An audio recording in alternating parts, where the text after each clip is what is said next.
Here's how to order.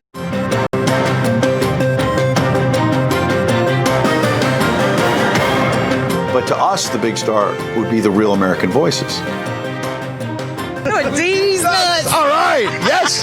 Lost his line there. That's okay. A very big thank you to Ed Henry and Karyn Turk and Terrance Bates on America's Sunrise. Watch America's Sunrise.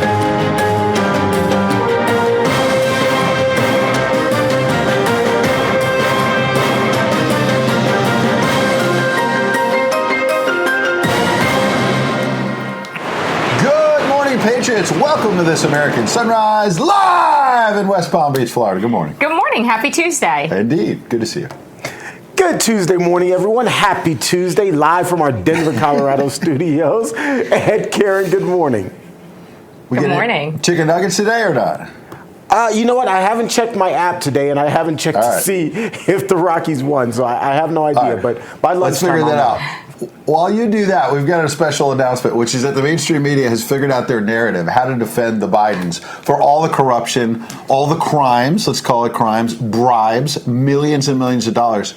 It's because Hunter was a crack addict, and this is not a story about crime and bribes. It's a story about a dad's love. Oh, is that what it's about there's now? even, cue the tears. Wow. Here's the view. Watch. The Hunter Biden story, the scandal, the this, the that, it's also the story of a father's love. And Joe Biden has never and will never give up on his son Hunter, and will never treat him lesser than. And so he is a father first. Take it or leave it. Wait, what? Hunter is the smartest man that he knows. Remember when he said that? He did. And we're fathers, and I get it. And your kids could mess up, and you want to... But that doesn't mean you excuse crimes or that you are not held accountable or yesterday. You're the president. I'm sorry. Of the United Go States. ahead. No, I'm sorry, but you're the president of the United States. The bar is higher for you, particularly when all of your actions represent all of us as Americans. The bar is higher and the expectation is higher, and I think that's just the way it should be. I think that's right. It's reasonable. Well, yesterday we showed that clip of Hunter wandering around in a tuxedo right on the heels of his indictment. I mean, how does this go on? How does the father's love not say, maybe that's not appropriate under the circumstances? Or tough love, also, a father's tough love. And so my broader point is just how this is what's going to play out. It's just the beginning of the mainstream media running point for the Democrats. Anything with Donald Trump when he was in office, it was orange man bad. We hate this guy. He's a racist. They throw everything at him. Never once do they say, let's think about him as a father. Let's think about him as a husband. There's no human being for them. It's all attack, attack, attack. This guy could take millions and millions in bribes, Joe Biden. And they would say, it's about a father's love. And she was getting teary, too. She was, It's all so fake. It's all acting. At least Jackie Heinrich at Fox News asked the right question, which is, were you lying all those years when you said you had nothing to do with Hunter's business? Now, we could argue it out. We're going to talk about how Joe Biden, like a mafia boss. I think someone made that point yesterday about it's almost like a mafia situation. It's like a Godfather movie. He had a ghost phone where basically a second phone, allegedly, like a global phone, to do these dirty deals and bribes, guys. And now the Republicans want to subpoena that, try to get the phone. Who knows if it's even been destroyed? But let's just go back to basics. In the 2020 campaign, Biden said over and over, I was not involved with, knew nothing about the business deal. Not only is that a lie, you took millions of dollars, so you were involved in the business deals. But here's the question and the answer for Biden we'll talk about.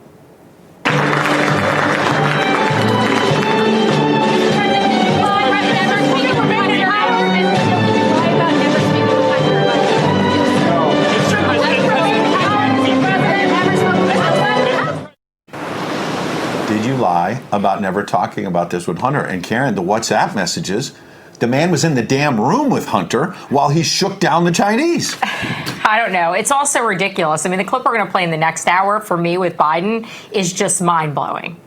Oh, it's a little tease. It is. You're checking out the tease. rundown more and more now. Yeah, more and more. What do you think about that? Hats off to Jackie as a White House reporter to actually ask one of the key questions, which a lot of the mainstream media, again, as we were showing, that was a commentator on The View, and don't take her seriously. But there are plenty of people in the White House press corps who have looked the other way with all of this. And these questions need to continue to be asked. It can't just be a one-time thing. I think every single time the White House press corps meets with the president, meets with Karine Jean-Pierre, these are questions that need to be asked. The White House needs to be bombarded with these questions until we get, and I'm being honest, until we get what is at least a satisfactory answer. A no isn't enough. We need, if it is no, then explain all of the allegations, make it clear to the American people. And again, this isn't just about us as the media wanting information and wanting a big story. I think the American people are owed an explanation because, again, the evidence appears to be out there. It's pretty damning evidence. And as the president of the United States, as the leader of this country,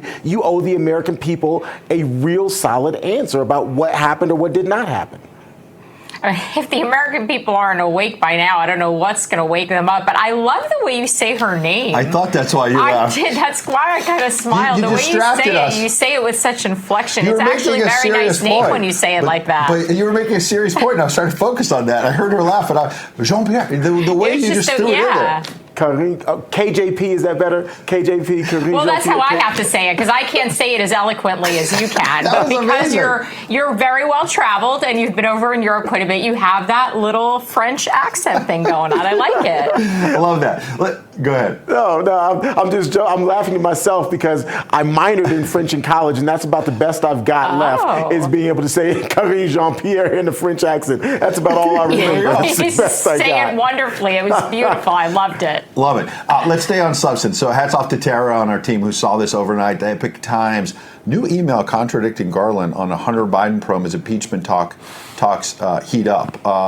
Now, basically, there's a new email that's contradicting Garland's sworn testimony, Karyn, saying that there was no interference from the DOJ. Okay, so you can follow that there and then look at the front page of the New York Times. The New York Post, I should say. A little different. Testify, right? And what the fine print is saying shows Joe and Hunter. GOP, following on that story, looks to call 6 witnesses who could say that Garland, the Attorney General, Chief Law Enforcement Officer, lied about the DOJ not interfering in the Hunter case. And there's one line in here. So they keep saying, guys, the Democrats. Well, this was a Trump holdover in Delaware as U.S. Attorney, true, who was looking at this, and he's the one who did the plea bargain that everybody says is a slap in the wrist, Gary Shapley. But here's what they're leaving out. There are high-level IRS Shapley is the IRS agent, not the U.S. Attorney. The attorney is David Weiss. Gary Shapley at the IRS, Karyn, is now saying that the U.S. Attorney David Weiss told numerous witnesses back in October he was prevented by higher-ups from pursuing certain charges against Hunter. So the Democrats, my point, is that they'll tell you David Weiss is a Trump holdover, and he's the one who came up with this plea bargain. What they're not telling you is that David Weiss apparently has told the IRS and others in private, I can't do anything. DOJ has got my hands tied here. So I can't listen to your blockbuster testimony that there's more to the Hunter IRS. He wrote off deductions on sex clubs and other things because my hands are tied. They're not telling you that, Karyn. And so I want David Weiss to testify. And now people are saying that if you get testimony from Weiss and these IRS folks, maybe you can undo this plea bargain because Hunter is going into court in mid to late July, I believe, in Delaware, to sign this plea bargain. Right. Between now and then, if we learn more information, maybe that plea bargain is blown up.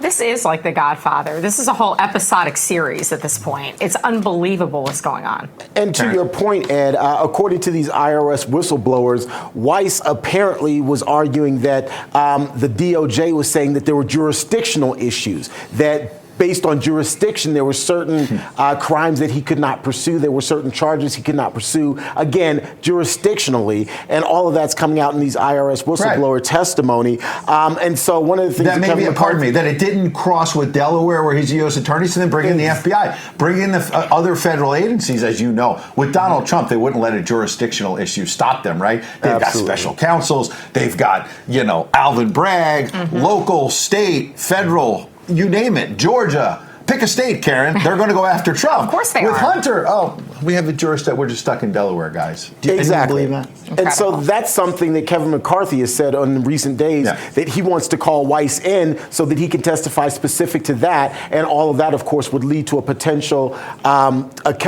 case against Merrick Garland, potential impeachment of Merrick Garland. So we're going to see how all of this unfolds here over the next couple of weeks, I hope. We certainly are. By the way, Ben and Jerry's says they're making a new flavor for the Bidens. And they're going to dedicate it to Joe Biden as presidency. Karyn, what should it be called?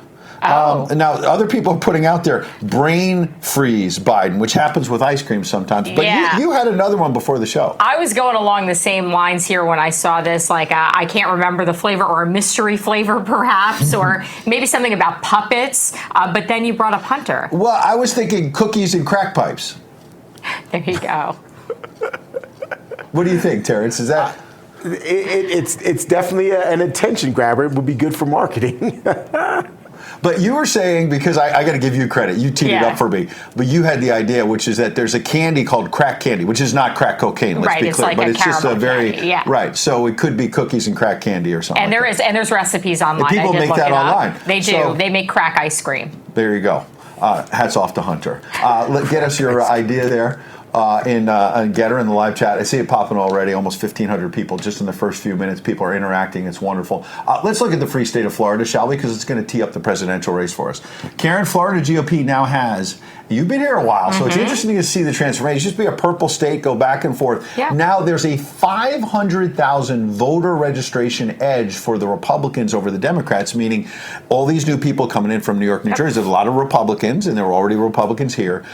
Big edge there. What do you think about how this state has transformed? It's all these people escaping socialism in these blue states that have come here, and everybody was afraid that they were going to vote blue, but they got scared during COVID. They got scared when their cities were decimated by crime, and they see the advantage, and they're registering as Republicans. Terrance, I want to push it forward and get your reaction, because this may explain why Ron DeSantis got a little ahead of himself and thought he'd be the next president. You see the edge and whatnot, and now this big poll, which is that basically Donald Trump is vastly increasing his lead. He's gone up several points since April. This is an NBC News poll. And DeSantis has dropped, I think, 9 points in the Republican primary battle. And so my point is, he won this re-election, Terrance, by 20 points in November here in Florida, and saw that as this huge mandate, not just for Florida, but nationally, Karyn. And all of a sudden, maybe it was that if you look at that last story, there's a huge Republican edge here. It's increased while DeSantis was here. Some of that was just people moving here naturally. He got this head of steam and thought, I'm going to win the Republican primary battle. He's coming down right now, Terrance. He's losing support, and Trump is gaining steam. Right. I think I just saw a poll this morning saying that President Trump was up 38 points on DeSantis. This was something I think that was posted on Truth Social from President Trump. Multiple polls, yeah, there are multiple polls, but this one was posted on Truth Social, basically touting this 38-point lead, that's almost insurmountable. I mean, when you're talking about polls, that is a huge lead.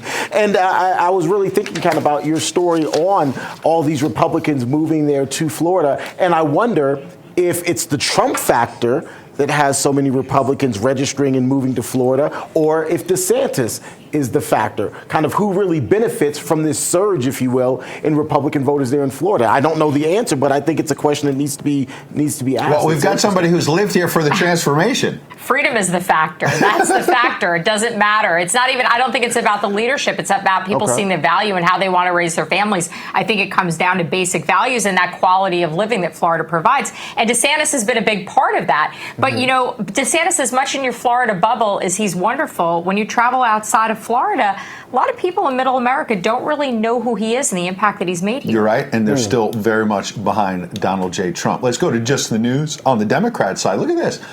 Democrats fretting about a possible third-party independent bid by Joe Manchin. New polls show that it would take support away from Biden and help Donald Trump win a three-way race in a general election, which might be why Manchin appears to be in Biden's head. Look at this event at the White House yesterday. Thank you, please. Thank you. Although I like the fact Joe Manchin's standing all this time. He's a friend. Hi, Jojo. How are you, pal? Jojo, how are you, pal? Jojo. Pal. Yeah, I think All you that can says do it is all. shake You don't your need head. to say more. And you know what? It leads us perfectly to go down the rabbit hole with Karyn.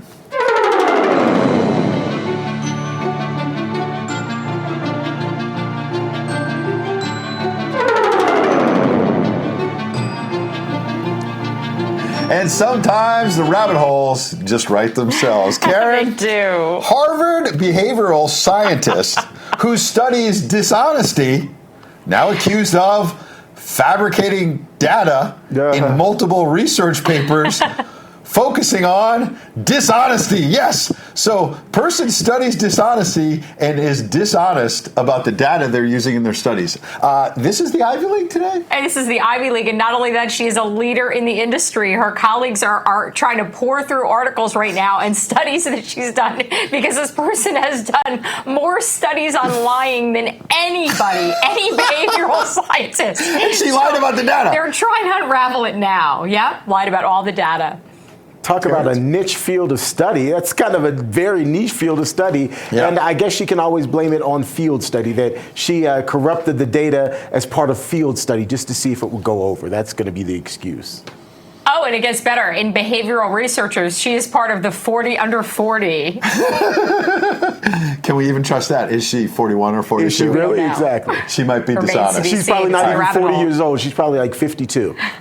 I like when the rabbit hole is short and sweet and to the point. Karyn brings it every time. Let's lead into Jesus Calling this way. Our friend George Colella, born to ride 45. The rainbow has 7 colors and is a symbol, Karyn, for God's promises. The pride flag only has 6 colors. God's perfect number is 7, while Satan's number is 666. That's because the rainbow belongs to God, while pride was Satan's original sin. There you go, George Colella. Oh, wow. Ouch. Well, Jesus Calling this morning. Trust is a golden pathway to heaven. When you walk on this path, you live above your circumstances. My glorious light shines more brightly on those who follow this path of life. Dare to walk on the high road with me, for it is the most direct route to heaven. The low road is circuitous, twisting and turning in agonizing knots. The air hangs heavy, dark, ominous clouds predominate. Relying on your own understanding will weigh you down. Trust in me absolutely, and I will make your path straight. And this comes from Proverbs 3:5-6. Trust in the Lord with all your heart and lean not on your own understanding. In all ways acknowledge him, and he will make your path straight. That is absolutely beautiful from Proverbs. And our friend Chris, who's got a book out about the Proverbs that's selling very well after being here. It's a beautiful way to start this day. Guys, why don't we turn to a segment we like to call? Trump was right.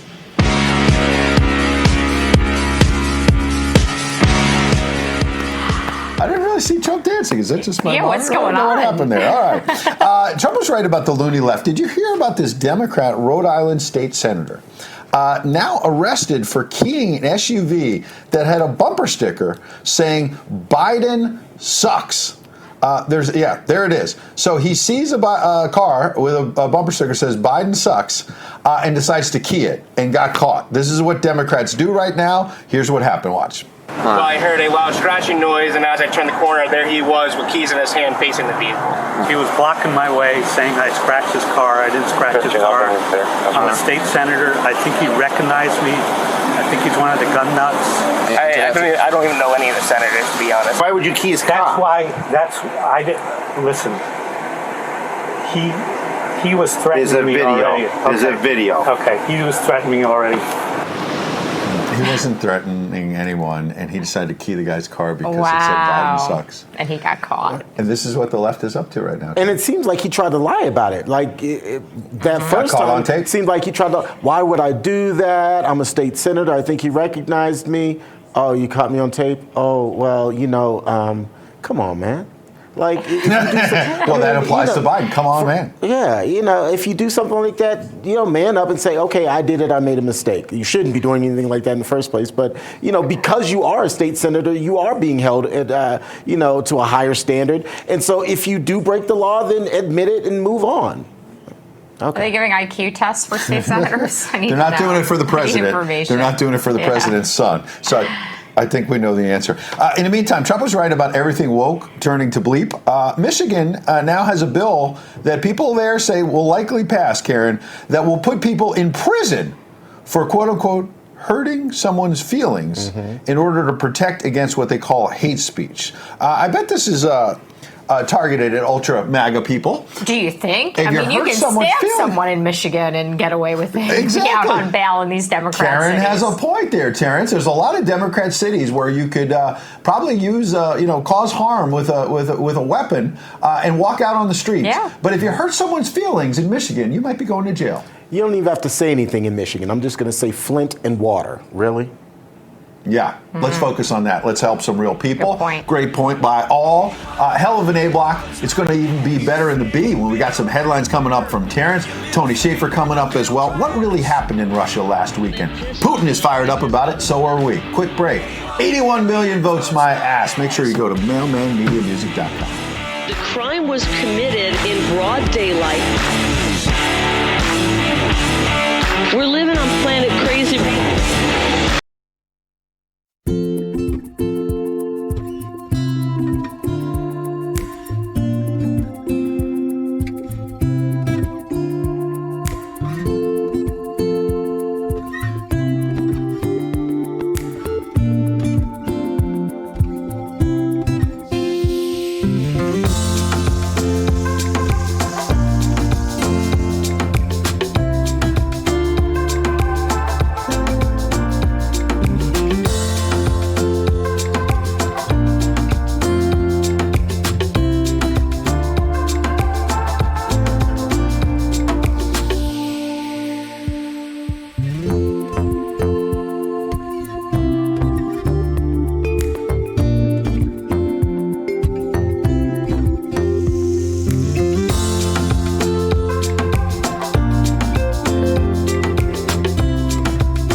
This news break is brought to you by AMAC, Association of Mature American Citizens.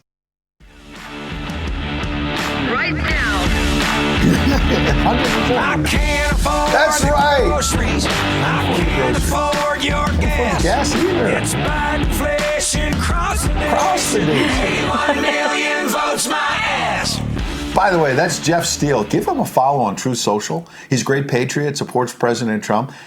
He lives in Nashville and is in the Songwriters Hall of Fame, and he's the leader of the Truth Bombers, Kari Lake and the Truth Bombers. But we're going to be moving around. There's going to be other people in the Truth Bombers, not just Kari, although we're talking to Kari about a second song that's pretty hot as well. Incredible. We will see her Thursday night at Bedminster, New Jersey, Trump National. Big book party. Our book is officially out today. Get it anywhere you buy books. Kari Lake's personal story. We'll be talking to her about that on Thursday night and be broadcasting from Bedminster, New Jersey on Friday morning. In the meantime, your daily Biden. I don't know if you missed this over the weekend. Joe Biden on his age. I mean, no, really, think about it. Think about it. I know I'm 198 years old. But all kidding aside, think about that. Not a joke. Not a joke, folks. Not a joke. Not a joke. Maybe he's not lying. Maybe. He's I mean, maybe that explains a lot. It might explain a lot of things. He also said Hunter, as you mentioned earlier, is the smartest man he knows. He might have been telling the truth about that, actually. And Hunter might be the smartest man he knows. Because he doesn't really know anybody. He doesn't really know a lot of smart people. Or he doesn't recognize everybody, so he only recognizes Hunter. So that's the smartest man he knows. Wow. Took it to another level. I don't know. In the meantime, we've got some headlines, and they're sponsored by AMAC. The Association of Mature American Citizens is the conservative voice for Americans 50 and older. AMAC is fighting for the values that you hold dear. Join today. Together, we can write the course of America.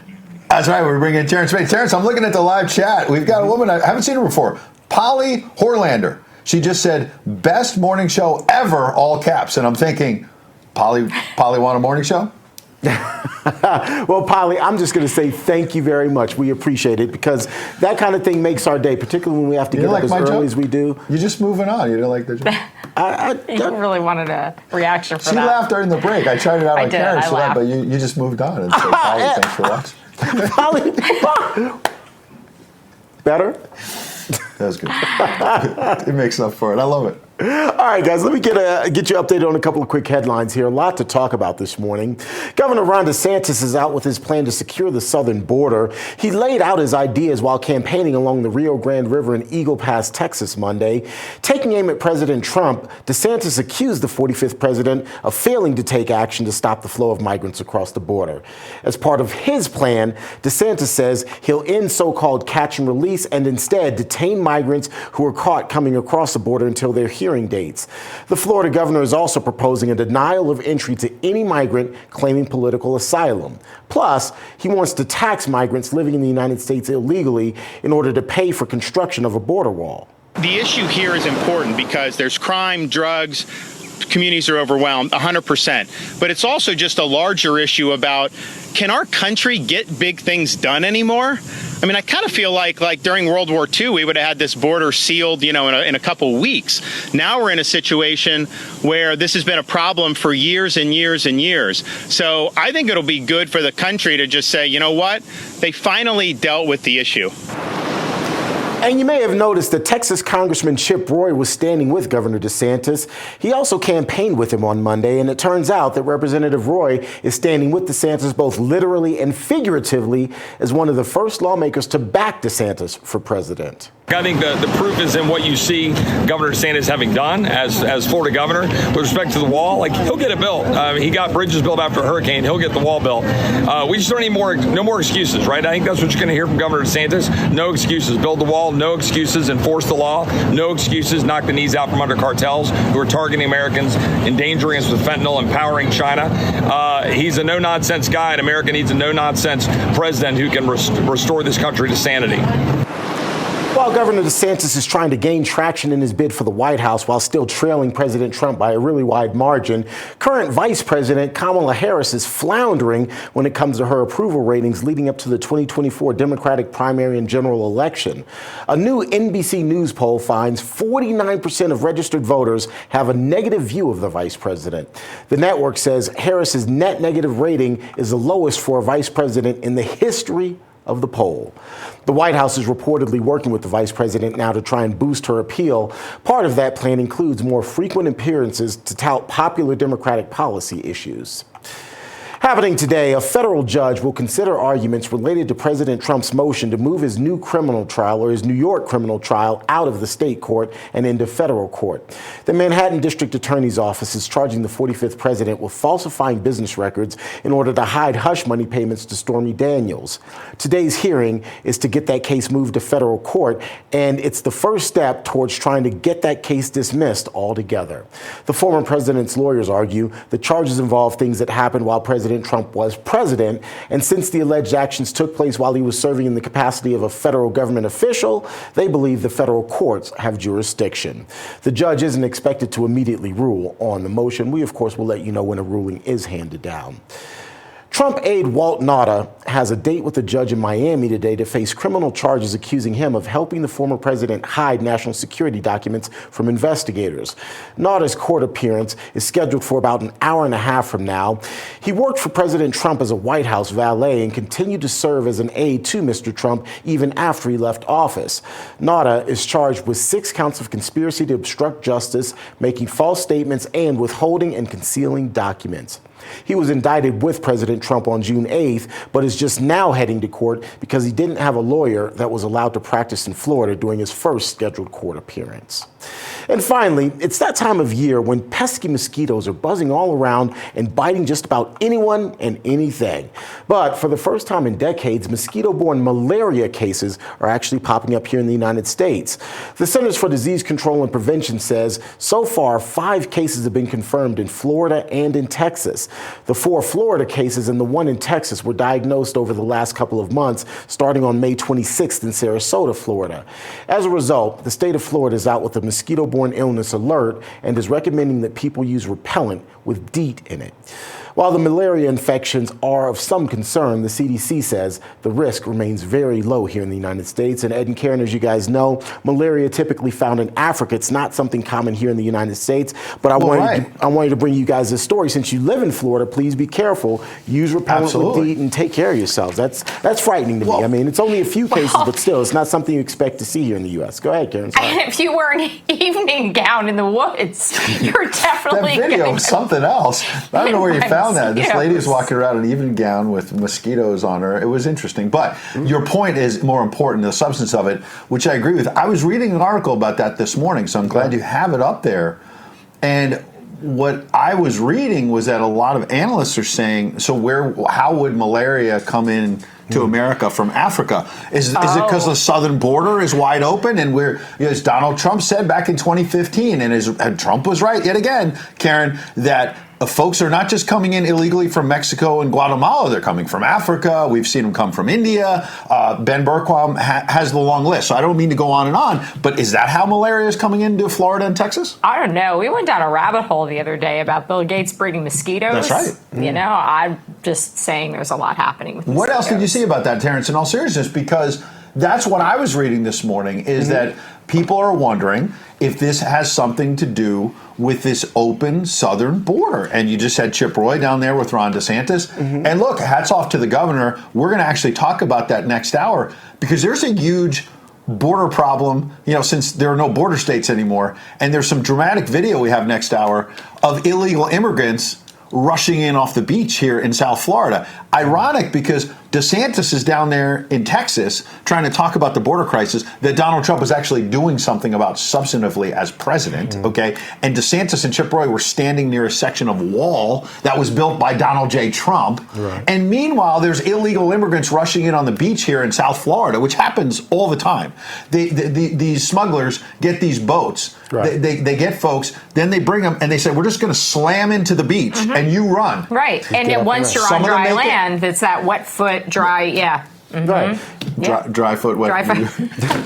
I need fill in the blank. So my point is, DeSantis is down there in a photo op. And by the way, Fox did this long, DeSantis cares about the border, and they spent hours and hours with him to help his campaign. Absolutely. Because they're boosting him over Trump. We'll see if it works. And meanwhile, here in South Florida, we have not just people rushing the beach who are illegal immigrants, but to your point, we now have malaria here in the free state of Florida. How in the world did that happen? And I bet it has something to do with that border. Yeah, I mean, it very well could. Apparently, there are like 5 or 6 species of mosquitoes that carry malaria, and so there are questions about how those species, which again, typically are found in Africa, not here in the United States, got here. But I think it's also a fair question. Maybe there is someone who has come in that has malaria in their blood, and maybe it was transmitted. Like, we don't know at this point, but still, the fact that malaria is here in the United States, and this is the first time in decades, it's not something you typically see here in the United States, first time in decades. It definitely raises some serious questions. And right now there's only 5 cases, but those 5 cases could probably quickly double to 10, 15, 20, and it can become a pandemic or an epidemic. Oh boy, don't use the P word. Pandemic. I was going to say, I'll go back to the Bill Gates thing. Who's genetically modifying mosquitoes? Who's working on that? Speaking of pandemics, you might have missed this on Friday. We don't want to lose. The U.S. has now declassified this intel report, guys, saying COVID-19 likely originated in a Wuhan lab in China. Oh, wait, didn't Donald Trump say that like years and years ago? 825, guys. This is from Republican Congresswoman Kathy McMorris Rodgers. This Friday night news dump from the Biden administration, put it out late Friday, Karyn. A 10-page summary of this report is a slap in the face of Americans who deserve full transparency about what information the government possesses regarding the origins of COVID-19. Your quick thought. We knew this at the beginning. Trump said this. Trump was right. That's the only thought I have. That's why we do the segment. Trump was right. And Biden's been sitting on this report, and then they just give us 10 pages, a sliver of it, Terrance. Yeah, and I suspect that this is just coming out kind of undercover because they don't want to have to act. If the public knows, then there's an expectation that you act on that information.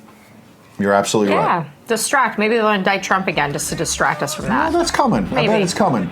81 million votes. Make sure you check that out at mailmanmediamusic.com. We'll see Carrie Lake on Thursday night. Get more on that. But coming up, Carolyn Ryan on how these pride parades are just getting out of control. And then we're going to check in with the Wellness Company. That's coming up as well. We got one of the great doctors there to find out what you could do to regain your medical freedom. There she is, right after a quick break. Hey, 81 million votes my ass.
Serviced and the tires are good and the brakes are in good order and I am not suicidal. Yeah, that's the part of 81 million votes where Carrie Lake was talking about Hillary Clinton, talking about her and saying, look, I just want everyone to know I'm in perfect health. We just fixed the brakes. Service the car. Some people cross the Clinton. Sometimes things pop up. Sometimes people, wind up missing or dead. Who knows? You always go to that next level. Crazy. Missing, you could have stopped there missing. Missing, dead. Hakuna Matata, though, right? No worries. No But I guess you are worries. worried if you're crossing the Clinton sometimes. I think you're probably worried. Yeah, sometimes you are worried. By the way, in our live chat, Kelly Rocky, who we've talked to before, is saying Jeff Steele, who's on that, Carrie Lake and the Truth Bombers. And Jeff Steele is in the Songwriters Hall of Fame there in Nashville. And Kel, I guess, knows Jeff Steele is awesome. She writes, I live in Nashville, and he's such a cool, funny, talented artist. And he performs all around the world, so look him up. He's on True Social, Jeff Steele, with an E at the end.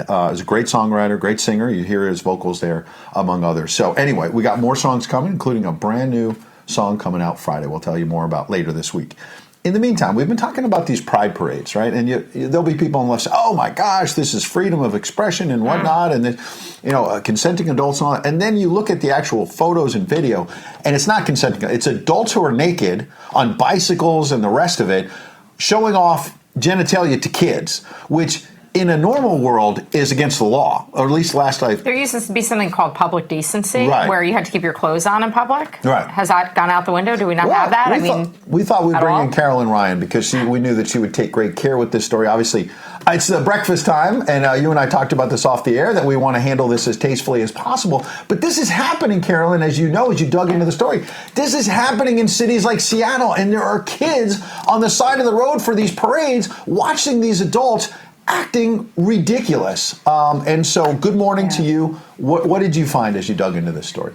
Yeah, good morning. As we all know, June is so-called Pride Month, right? And it is certainly ending with a bang. We have seen a dramatic escalation in lewd behavior at these Pride events all across the country. And with the parades in particular, there have been increasingly becoming controversial because several events in mostly Democrat-run cities have featured nudity and graphic depictions of sexual acts in full display of children. So let's start in Seattle this past weekend. A group of grown men joined the parade riding bicycles while nude. And you can see your screen there. Almost the entire screen is blurred out. That's because all of those people behind that blur are naked. Their genitalia on full display, riding past crowds filled with children and families. As if that wasn't bad enough, after the parade, a group of adult men and women could be seen washing off at a town fountain where children were among those playing in the water. Any other day, any other time, these individuals would be arrested for indecent exposure and quite possibly a slew of other potential crimes. But apparently in Seattle, this is now acceptable if it's done under the guise of pride. Prominent Democrats, by the way, they were in attendance at this Seattle parade, and as far as we can tell, none of them have responded to the incident. Progressive U.S. Congresswoman Pramila Jayapal was there. She tweeted earlier this month, quote, Seattle friends, I'll be marching in the 49th annual Seattle Pride Parade on June 25. I hope you'll join me. This is one of my favorite events of the year, she wrote. Then you've got Seattle Mayor Bruce Harrell. He tweeted after the event saying, quote, it was great to feel the love, energy, and sunshine at today's Pride Parade. We must send a clear message to our LGBTQIA plus community. We see you, we support you, and you belong here. Well, Mr. Mayor, I believe most people got that message loud and clear, because if you ever had any doubt about the real agenda with these stunts, here's video from a Pride event in New York on Friday where a group of people marched through the East Village chanting, quote, we're here, we're queer, we're coming for your children. We're here, we're queer, we're not going shopping. We're here, we're queer, we're not going shopping. We're here.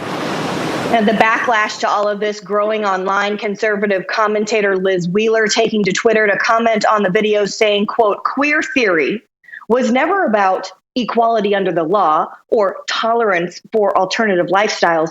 It was always about the sexualization of children, disturbed sexual fetishes, and destroying liberty by forcing you to participate. And guys, we could go on and show you countless more examples of this type of criminal behavior from all across the country. There was nudity on display in Minneapolis this past weekend as well. People in the crowd were topless. There was a man twerking in his underwear in front of children in Los Angeles earlier this month. There were people marching in leather bondage gear, promoting sadomasochism and other disturbing sexual fetishes. So there's no question this movement is becoming increasingly emboldened. And, businesses, politicians, even news media companies are really going to have to start answering for their participation in these events. The station that I used to work for here in Atlanta, CBS 46, is a primary sponsor of the Atlanta Pride Parade. And there was no controversy that I heard of specifically out of Atlanta this year. But in general, attaching your support, they're forcing anchors and reporters to go, and they do a big production, they broadcast live. Some people told me, quietly, independently, they're not comfortable with that, but they feel forced to be there and to be associated with these events, and they're going to have to start answering for that. No doubt. Yeah, and hopefully those people will speak up and say, we're uncomfortable, and maybe there's strength in numbers. Maybe we need more people to come forward and say, no, this is not okay. Well, to your point, one person, during your report, I was looking at our live chat on Getter, and one person after another was like, this is disgusting. These people are sick. Archangel 4031, they're sick SOBs, and they're enraging me as you watch that with children. And I guess my question for both of you would be, what I'm really stunned by is when you read that from the mayor, who I don't know anything about, I'm assuming he's a Democrat in Seattle, who actually has the gall to write that the mayor felt the love and sunshine. And how could you turn your head to the nudity in front of the children? Like, why can't you have a reasonable position saying, I'm all for free expression, but there were children there at the parade and we need common decency as the mayor? And like, to your other question, are there not local laws and ordinances in cities like Seattle about nudity, about public decency? I'll just put it out there. Well, yeah, and he also tweeted that they had several city employees in attendance, and so if you read through that thread where the comments under his tweet, people started saying, "Well, was law enforcement there? Was police officers there?" And he really got blown up on the comment section there of his tweet. People really calling him out for that. But there's a whole lot of attention on the people, rightfully so, who are marching in the parades. But at some point, there has to be some attention and pressure put on the parents who are bringing their children willingly to these events, and starting to see hopefully some shame there, because they're exposing their children to this material that it seems criminal. I don't know any other way to say it. Well, I feel like, and their family members maybe need to say something to them. Like, I don't know, if you're the mother of, a grandchild that's being brought to one of these events, like, sit your kid down and, I don't know, and talk to them. One would assume disagree? Some of those parents are posting on social media, and you're right. Friends and family should be saying, hey, is this calling appropriate? them out, yeah. Absolutely. Carolyn Ryan, we knew you'd do a great job as always. Appreciate it. We'll see you tomorrow morning. In the meantime, let's bring in, as promised, the wellness company, Dr. Heather Gessling, who's been on before. She's the COO of the wellness company and chief of the medical board as well. Good morning. Welcome back, doctor. Good morning.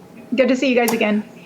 Good to see you. We've been talking a lot about Dr. Peter Hotez, who is one of those folks down there, I think at Baylor University. He's ducking this debate with RFK Jr. about the vaccines that he's been pushing so hard for so long. And then we did a story yesterday on, shocker of all shockers, he has ties to China, and maybe some of his studies have been funded by, like, maybe the Wuhan lab and people tied to that. What do you think about some of these dirty deeds we've seen with other doctors out there that I think the wellness company is trying to bring some truth and freedom back to this process? What do you think about Hotez and some of these other characters? Well, Hotez is an interesting character. I think he has said a lot of astounding things and pretty hypocritical things. In fact, he has called out misinformation. But when you listen to clips of the message that he has had over time, the messages that he has, sort of put out to CNN and other news media outlets, stating at first you only need one vaccine, and then you need two, and then you need three, and then you need four, and then it's not about the number.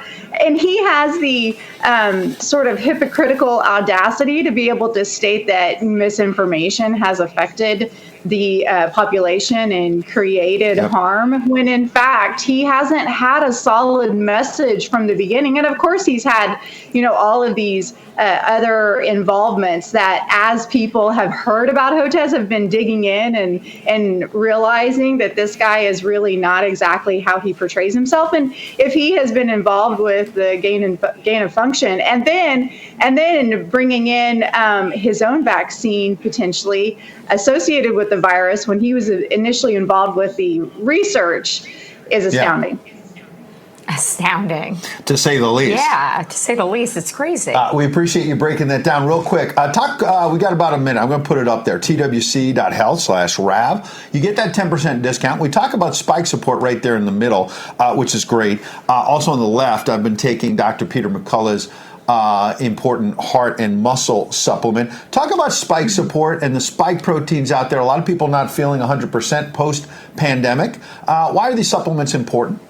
Well, the supplements are important because what we know now is that there could be perpetual production of spike protein in your system, and there's multiple ways that can be happening. It can be happening through reverse transcriptase and integration into the DNA. It can be happening because of the DNA plasmid contamination of the vaccines, and then integration potentially into even your gut biome. So there are many ways that spike protein can be indefinite, and which is unfortunate. You know, we were lied to at the beginning, stating that the spike is, going to be a short-lived production and you're going to get that antibody formation and then it's going to go away, similar to almost any other vaccine, which was a total lie. And so those that have been exposed to spike, which we know can happen, we don't know the exact mechanism, or those that have been exposed to spike through the vaccine, have the need to be able to sort of break down that spike protein and block the attachment of the spike protein to the ACE receptors. And the spike support supplement has all of that covered. It also has other ingredients that help with cellular energy and healing for those cells that have been affected by spike. All right. Dr. Heather Gessling, we've had you before. We'll have you back. We appreciate it. Check out the Wellness Company online. They're a great sponsor and partner. I've been feeling great since I've been taking it. Same here. Quick break. We're going to be back. I don't know if you heard about this. The first elected transgender state rep now arrested for, wait for it, child porn. Yeah, there's an agenda here, and we're going to call it out right after this. 1 million votes my ass.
That's right. Put it down right now. 81 million votes. Carrie Lake and the Truth Bombers still on the Billboard charts. Absolutely. Check it out. Of course they are. MailmanMediaMusic.com. I saw a cup right there on the beach, and that leads me to think there's some Beard Vet in there, some great coffee.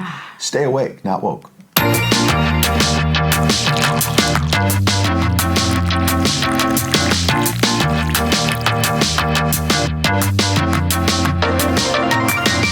This is simply the best coffee. Brewed it myself this morning. Put it in my little travel cup here. It's a Yeti, by the way. Maybe Beard Vet has one of these travel ones. I got to call them up. But the point is, I put Beard Vet in there. There's no burnt soy. There's no liberal tears like you find at Starbucks. I've given up that habit and now stick with Beard Vet. The Blonde Bomb, the Dress Blues, a little hit of blueberry. I want to talk to you about, I'm actually been taking Beard Vet and then putting a little toasted coconut from another brand because I like a little coconut flavor. And I don't know if you do that with your teas. So maybe Beard Vet needs to have a coconut flavor. I don't know, maybe a mailman coconut kind of thing, maybe branded. I don't want to be greedy, coconut. but Wow. you know, how about it? In the meantime, we expose the woke agenda here. This is Admiral Levine, one of the health advisors, who's now saying it's not going to be Pride Month, Karyn. It's not just June. It's going to go on all summer long. This is their agenda. Watch. Hello, my name is Admiral Rachel Levine, and I have the honor of being the Assistant Secretary for Health at the United States Department of Health and Human Services. Happy Pride. Happy Pride Month, and actually, let's declare it a summer of pride. Happy Summer of Pride. No disrespect to Captain Kangaroo, but he kind of reminds me of Captain Kangaroo. Like I say, you always like to push it to that next level. I'll bring in Terrance here and save me a little bit. Yeah, Captain Kangaroo is your thing. I mean, every time I see the military uniform and what's clearly a man, and then I hear that voice, and then I hear the agenda. And the name Rachel? Yeah, and it's Rachel. And it's trying to say it's not just a month anymore. Now it's going to be a whole summer. Where is this all going? It's all very confusing, and it's clear that there's a political agenda behind it all. It's not just acceptance. It's not just, people coming together to say, okay, we're not going to judge you. Like, there's quite literally, and it's very obvious that there's a full political agenda about this. And, soon they want that to be commonplace, not just something that's kind of on the fringes of society, if you will. Oh, agenda, you say? Well, let me put this up from the Daily Wire. I teased this before the break. So you had the nation's first elected transgender state rep. Guess what? Arrested on child porn charges. And we see this in our live chat all the time where people are saying this is a real agenda and this is not about pride. And actually, pedophiles are trying to hijack Pride Month and Pride, which should just be, again, I always talk about it from a libertarian standpoint. We talked about this yesterday, that I think we should stay out of people's bedrooms. I think we say, okay, you got consenting adults, you got consenting adults. You may not completely agree with the agenda. It might be against biblical teachings. I get all that. But if it's consenting adults, it's kind of government stay out, going back to Barry Goldwater and the libertarian approach. Government stay out of my wallet, stay out of my pocketbook, stay out of my bedroom, right? That's what a lot of people in this country may not all be right. But then when you hijack that and say we're going to allow pedophiles to take over this and use this to take advantage of kids like we see at these pride parades, and we're going to make despicable. a man an admiral and pretend he's a woman and call him Rachel. And everyone's just supposed to pretend it's all right, Terrance. And I'm looking, I want to put this, I was looking at the live chat during the break. Proud American Woman said, I guess kids can see Chippendales now. I obviously haven't been there, but I'm assuming if you go to Chippendales for a bachelorette party, you'd have to be 21 and over because there's basic common decency. Or you might be arrested for bringing a child in there, but bring them to a pride parade in Seattle and it's okay. You're not going to be arrested. And it's public. And it's in public. It's not even in a private area. You're right. And by the way, RTY Girl 1 says Seattle parents need to sue for indecent exposure laws being broken. Try a class action lawsuit. Great idea. There's lawyers out there who know more about this than I do, but Terrance's point is so valid. This was out in the open. You bring someone privately for a bachelorette party, again, consenting adults. I'm assuming you got to be 21 to get into Chippendales. You want to go to the streets of Seattle? You can be naked on a bicycle in front of children. How is this happening in America right now? This is the video. It's out there. No, I feel you. The thought alone is just so ridiculous. Unheard of. Unbelievable. Quick break. We're back. 81 million on the way out. There's a thing called Hillary. 81 million votes my ass.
us, the big star would be the real American voices. Jesus! All right, yes. Lost his line there. That's okay. A very big thank you to Ed Henry and Karyn Turk and Terrance Bates on America's Sunrise. Watch America's Sunrise.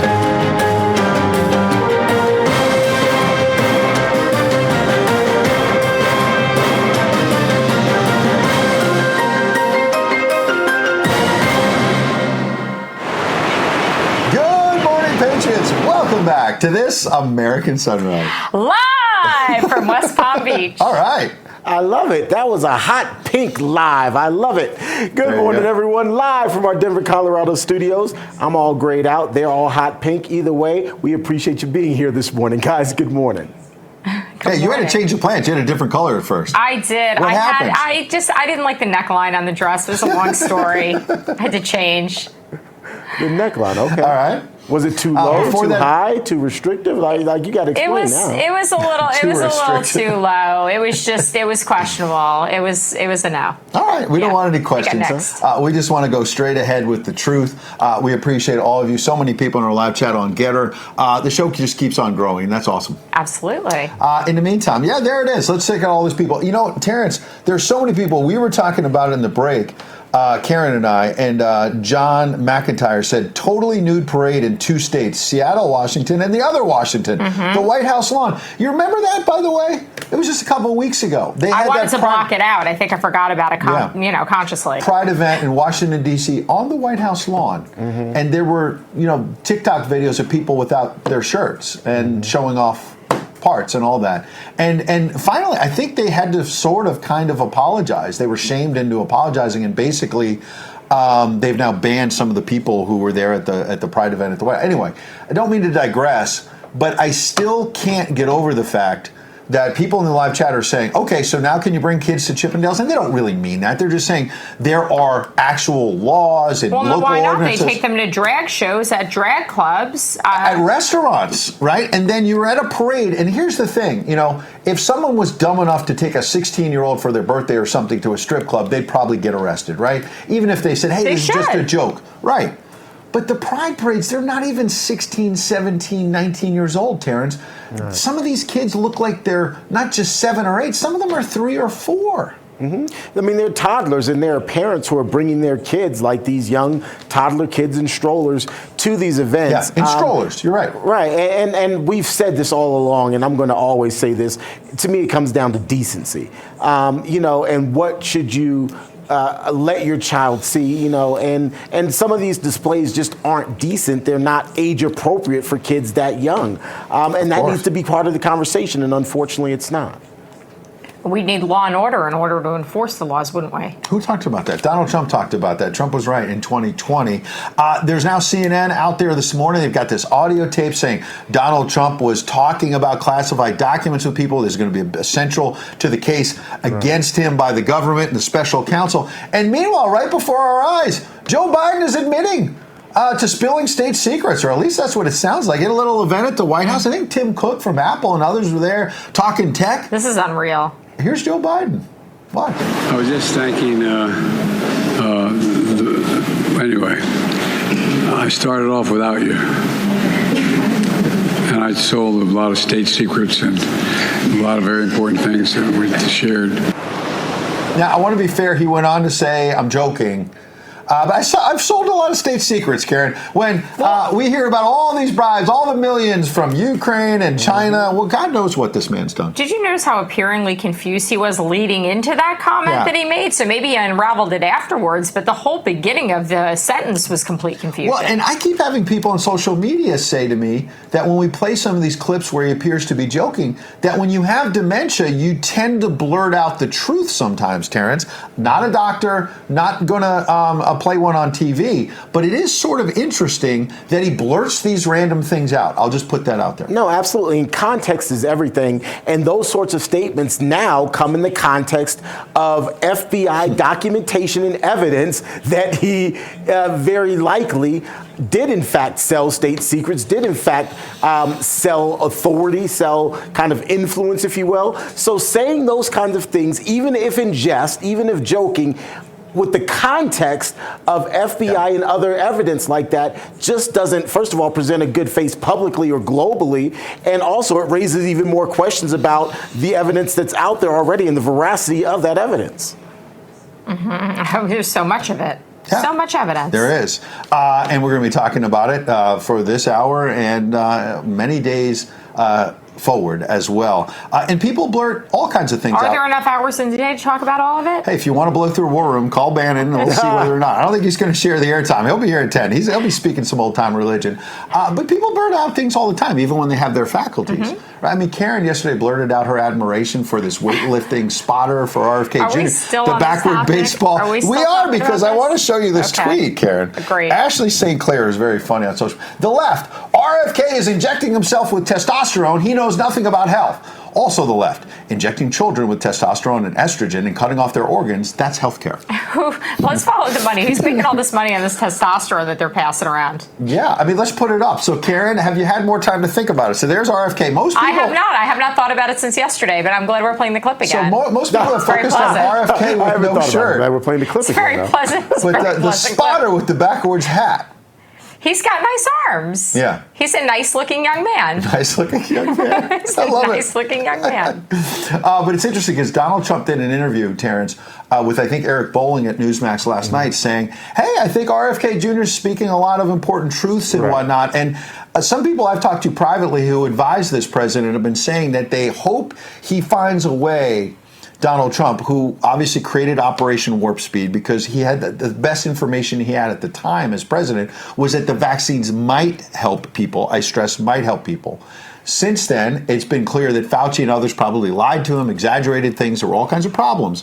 And then people knew that it wasn't going to help people like Pfizer. They knew it wasn't really going to help people because of the studies. And that he was getting bad advice and that maybe he needs to pivot here. And RFK Jr. is giving an opening. There's millions of people supporting RFK Jr. in part, guys. I don't want to but part of his message that's resonating is taking on what you said, who's making money, Pfizer, the pharmaceutical industry, and that Donald Trump has to find a way to kind of admit some mistakes and find a way forward here in the messaging so he's not just dug in on Operation Warp Speed. Your thoughts?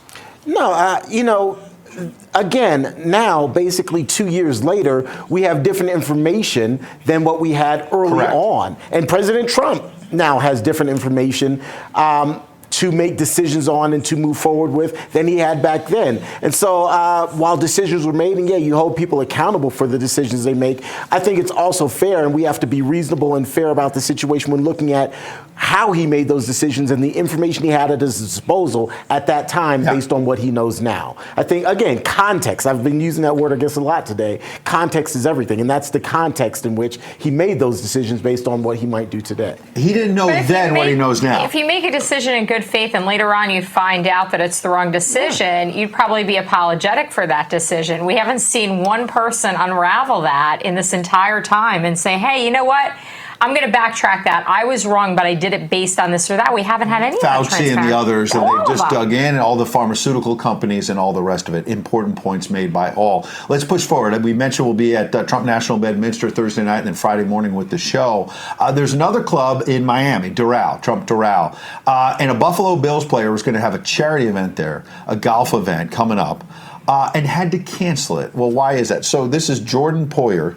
And guys, he has a charity that helps improve access to higher education for underserved communities. Sounds like maybe Black, Hispanic, other minorities. And this would be something, Karyn, normally the left would be saying, oh, this is what we got to do. We need government policies for it. And this man has stepped up with his wealth from the NFL to say, I'm going to help underprivileged children of all backgrounds. I dug into a little bit. It also helps if people have had drug issues, if they've if there's children with any kind of challenges or handicap. This is somebody who wants to get you into higher education, regardless of your background or challenges.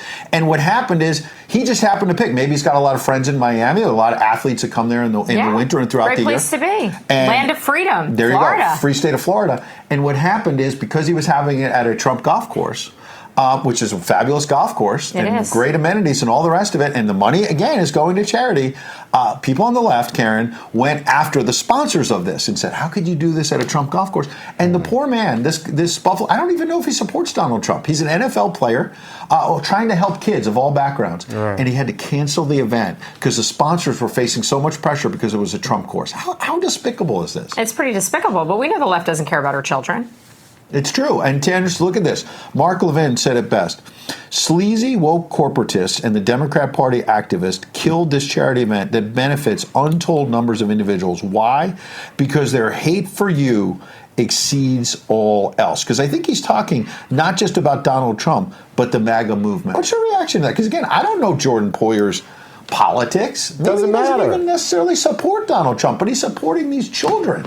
Exactly. Like his politics don't matter. Like it's about, in my mind, it's about the effort. It's about the motivation behind this and the fact that the location, because it's related to Trump, that's what is pushing people away from this event. That's shameful. Focus on the actual motivation of the event and the benefit of the event, not the venue of the event. Yeah, and the ties to Trump. And that's what they fall back on. It's all about that. Joe Biden, we're talking about the bribes from not just China, but Ukraine. He told us yesterday he was back on the phone with Zelensky, the Ukrainian president we keep shoveling billions of dollars to. What could possibly go wrong? He couldn't even really get out the words about the phone call, but I got an idea about what might be happening. Let's listen to the clip and we'll talk about it. I also talked at length with President Zelensky of Ukraine. I'll be keeping in contact with him. I may be peeking him later today, early tomorrow morning. I may be peeking to him again, Karyn. I think he meant speaking. They talk quite often, huh? Yeah, they talk a lot. He said maybe early in the morning. I mean, there's a time difference and all that. But my question is, could they also be coordinating stories now? Because I think there are going to be some Republicans on the Hill trying to find out with the money. Hey, Zelensky, this is what I meant when I said this. Hey, you got my back. Because remember, Hunter and Burisma. Do you think Joe Biden will be having those conversations or somebody on his behalf? Because do you think he remembers any of this? I'm not sure he remembers anything. But, Terrance, I do know that he and Hunter spend the weekend at Camp David. And I wonder if they were trying to coordinate stories. I wonder what lawyers they were talking to and what's now covered by attorney-client privilege. But now he's on the phone with Zelensky right after that Camp David powwow. It's kind of interesting. I wonder just how perfect that phone call went. Yeah, perfect phone call. That's a good one. I like that. Every now and then I have motivation. I'm all right. I think Joe Biden finally heard enough. We got this report from a viewer out there who says Bidenflation has now crossed another one. Here it is. Patriot Grammy. That's great, like a grandma. This is a letter to the Tooth Fairy for my grandson. Joe Biden inflation. And I guess basically they're saying there in the letter, the poor grandson, and I know we want to zoom in on it at some point, is basically saying that they're worried that because of Bidenflation, Karyn, Tooth Fairy's not going to give him enough money. Yeah, smart kid, probably going to happen. I'm sure we're all affected, including the Tooth Fairy. Unbelievable. Let's quickly get to the next one. Go broke. Walt Disney estimated to have lost a stunning $890 million, Karyn, on its last 8 studio releases. Breitbart gets the credit on that. You would think they'd have one success in there. Are people now voting with their wallets? And we've seen it with Bud Light and maybe Disney as well. Donald Trump said it. Go woke, go broke. He certainly did. Terrance, you got a thought on that? Yeah, just that number is staggering. I must admit, I am a little bit surprised. I hear a lot of people talking about boycotting Disney, but sometimes people don't always put their money where their mouth is, in this particular case, literally. But it sounds like they actually are, so wow. Well, and I'm sure, too, that Bidenflation is also impacting them, and Disney is not cheap. That's right, Disney Plus, and they keep charging more and more for that. Terrance, I know you got some headlines, and then we'll come back with Trump was right in a minute. All right. Well, President Trump, speaking of, is pushing back against a leaked audio tape that will likely be a crucial piece of evidence in special counsel Jack Smith's case against Mr. Trump. Taking to Truth Social, the 45th president writing, the deranged special prosecutor Jack Smith, working in conjunction with the DOJ and FBI, illegally leaked and spun a tape and transcript of me, which is actually an exoneration rather than what they would have you believe. This continuing witch hunt is another election interference scam. They are cheaters and thugs, he writes. Here's a clip of that leaked tape. All sorts of stuff. It's pages long. Look. Wait a minute. Let's see here. Yeah. I just found, isn't that amazing? This totally wins my case, you know. Mm-hmm. Except it is like highly confidential, secret. This is secret information. But look at this. So in all, this leaked tape was about 2 minutes and it was leaked to CNN. In the meantime, the federal judge overseeing the Trump documents case is dealing special counsel Jack Smith a blow by denying his request to keep the list of 84 potential witnesses against President Trump secret.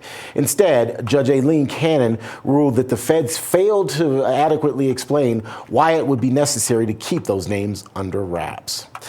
Prosecutors trying the case against the 28-year-old accused of killing 4 students at the University of Idaho last year are seeking the death penalty in that case.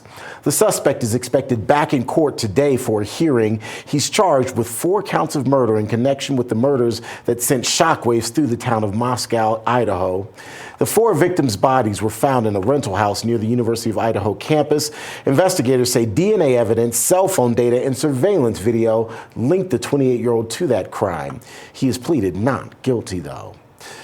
And this year's deadly and destructive severe weather season continues, with at least 3 more people killed after tornadoes and thunderstorms tore through Indiana and Arkansas on Sunday. The National Weather Service is reporting multiple twisters in those states. In Indiana, emergency shelters are set up for people who have lost their homes. At one point, about 500,000 utility customers were without power as a result of the storms. Other deadly tornadoes this season have spawned in Mississippi, Texas, as well as Florida. That's a quick check of your headlines. We'll have economic headlines coming your way after the break. But now, let's get you back to #KED. That would be Karyn and Ed. All right, Terrance, appreciate you as always. In the meantime, we're going to turn to something we like to call Trump was right. Well, this is almost like 2 scoops of Trump was right, Karyn, than the first one, because he was right about the border crisis, and I teed this up last hour. He was also right about how Fox... I think I can still hear Terrance, but maybe I got to turn off his mic. Fox is promoting DeSantis at all costs.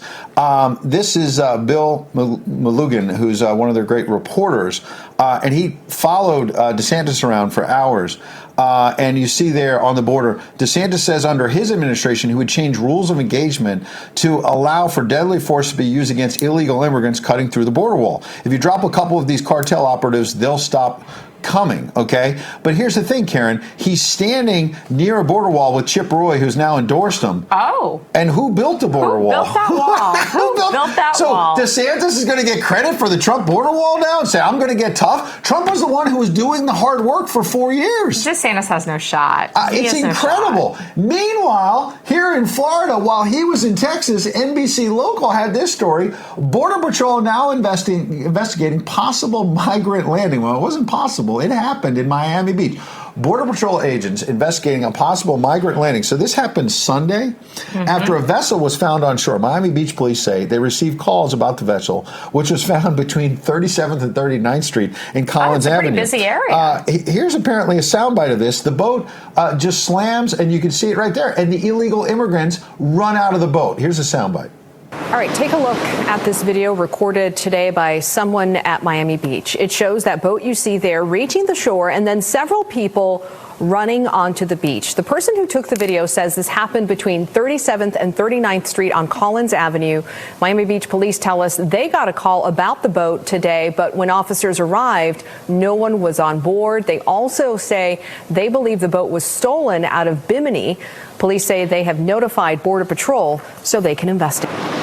It's funny. Some of them started jogging, but they don't even feel like anyone's going to catch them. There's They're kind no of just fear. We're in Miami. Welcome to Miami. Go ahead. It's unbelievable. And then look at that Fox interview. This was an ultra MAGA take on that. Johnny MAGA, the establishment. Look at the photo, Karyn. Spent hundreds of millions gearing up to topple Trump with DeSantis, just to end up with this guy who gets outshined by a news reporter from L.A. I don't know if you noticed, but DeSantis, when he wants to look like everyman, puts on this fishing shirt. A lot of people wear in Florida. Like a camping shirt. Yeah, that's what you call it, I guess. Some people, and some people look at it, but it's interesting. He's sitting there and he looks like he's shrinking as he runs. I don't know what's happening. Yeah. I don't know what happened to the Top Gov. Top Gov. Yeah. I liked it better when he was Top Gov.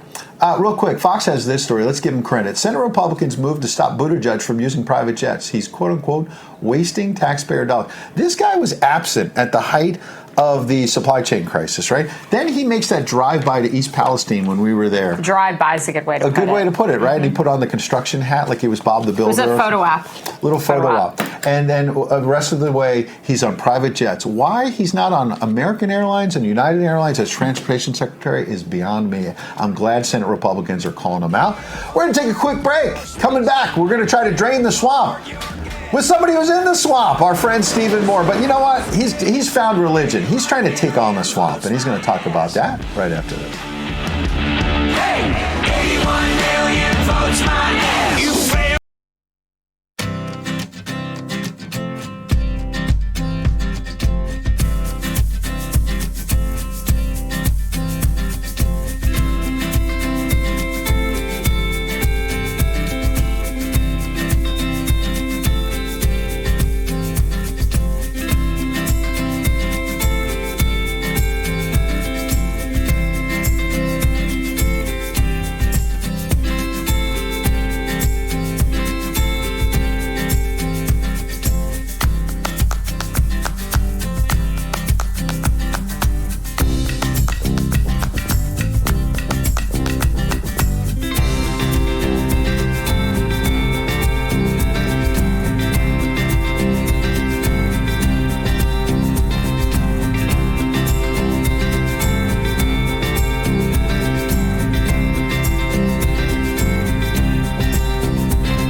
Crack pipe and get in the boat.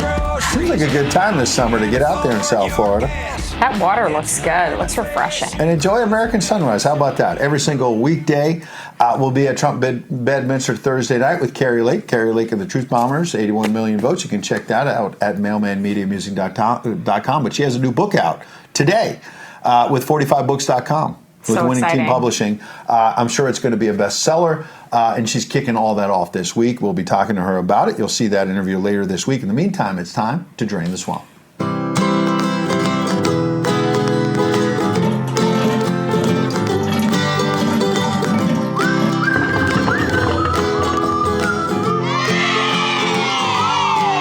Yeah, this is one of our great partners, seaofmud.com. Use that promo code RAV1776. Trader Joe's, where everything is for sale. Trader with a T. Look, it says at the bottom there, including your freedom, your children, your health care, and your jobs. I think that sums it up. Yeah. Everything is for sale with Joe Biden and the Biden crime family. And that's why a lot of people have been supporting this great company with their apparel. Go to seaofmud.com. It's outrageous when you think about the bribes that have been laid out there. And it's like the country's just kind of moved on, and yeah, they're taking it in a little bit. And then last night, CNN's got this audio tape of Trump. Let's bring it back to Trump. I think you said it last hour.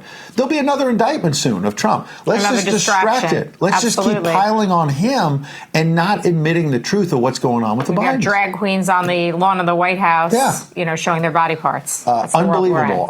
Meanwhile, on the lawn of the White House, I think that was on the South Lawn, where they had that Pride event a couple weeks back. On the North Lawn, where the TV cameras are, Anita Dunn, one of the top advisors to the president yesterday, on another issue that Americans should be focused on, and I think that you all are keenly focused on, is Bidenflation and how this economy is hitting you so hard, all of us very hard when we go to the grocery store and everywhere else with Bidenflation. But Anita Dunn was trying to tell MSNBC, everything's great, Karyn. It's just people haven't figured out how great Biden is and how great this economy is. Anita Dunn on MSNBC.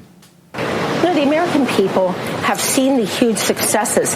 They're just starting to feel them, but they really need to understand why. Why is it that Joe Biden feels so strongly about transforming this economy so it works for the middle class?